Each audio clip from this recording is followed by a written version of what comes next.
আসসালামু আলাইকুম। সবাই কেমন আছেন? আশা করি সবাই ভালো ও সুস্থ আছেন।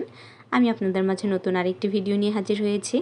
তো আজকে বাসায় হঠাৎ করে ইচ্ছে হলো যে একটু বিরিয়ানি রান্না করে সেই রেসিপিটাই আপনাদের মাঝে দেখাবো। আমি এখানে একটি কড়াইয়ের মধ্যে পেঁয়াজটা লাল করে তেলে ভেজে নিয়েছি। ভেজে নেওয়ার পরে এখানে আমি এখন আদা রসুন জিরা পেস্ট একসঙ্গে দিয়ে এটাকেও তেলের মধ্যে সুন্দরভাবে ভেজে নিচ্ছি।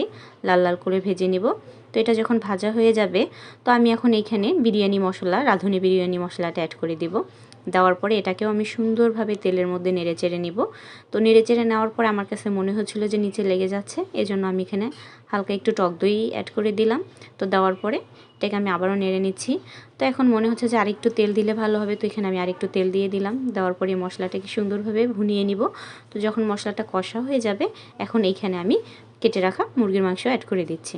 মুরগির মাংসগুলোকে ছোটো ছোটো করে কেটে নিয়েছি। তো এই কেটে নেওয়া মুরগির মাংস আমি অ্যাড করে দিয়েছি। দেওয়ার পরে এই মাংসটাকেও আমি খুব সুন্দরভাবে তেলের মধ্যে ভেজে নিব। তো এখানে আমি এখন লবণ দিয়ে দিচ্ছি। লবণটা দেওয়ার পরে নেড়ে চেড়ে নিব যাতে লবণটা মুরগির মাংসের গায়ে ভালোভাবে ঢুকে যায়। তো এইভাবে না ততক্ষণ পর্যন্ত লাড়তেই থাকবো যতক্ষণ পর্যন্ত না একটা ভাজা ভাজা ফ্লেভার চলে আসবে। এই দেখেন আমি এটাকে সুন্দরভাবে ভেজে নিয়েছি। তো ভেজে নেওয়ার পরে যখন তেলটা উপরে উঠে আসবে, সুন্দর একটা স্মেল আসবে, ঠিক এই সময় আমি এখানে টক দই অ্যাড করে দিব। তো টক দই এবং দুধ একসঙ্গে মিক্সড করে রেখেছি, অ্যাড করে দেওয়ার পরে এখন আমি আলাদা পাত্রে পেঁয়াজ ভেজে নিয়েছি। আসলে এটা আপনার পোলাওর জন্য। তো এখানে আমি পেঁয়াজ দিয়ে এখানে আমি সামান্য পরিমাণ ঘি দিয়ে দিয়েছি। ঘি দিয়ে এখন আমি এটা তেলের মধ্যে ভেজে নিচ্ছি।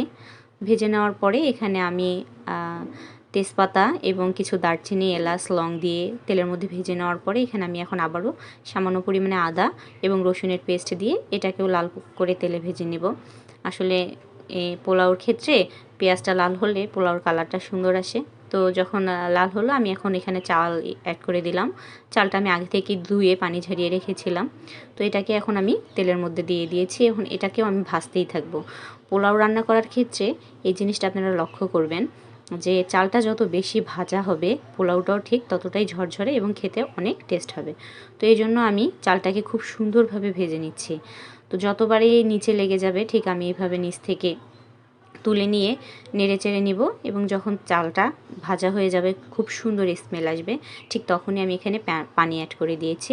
তো পানি অ্যাড করে দেওয়ার পরে এখন আমি এখানে আগে থেকে রান্না করা মাংসগুলো দিয়ে দিয়েছি। দিয়ে এখন আমি নেড়ে চেড়ে নিচ্ছি। তো আসলে তাড়াহুড়ার কারণে আমার ফাইনাল লুকটা নেওয়া হয়।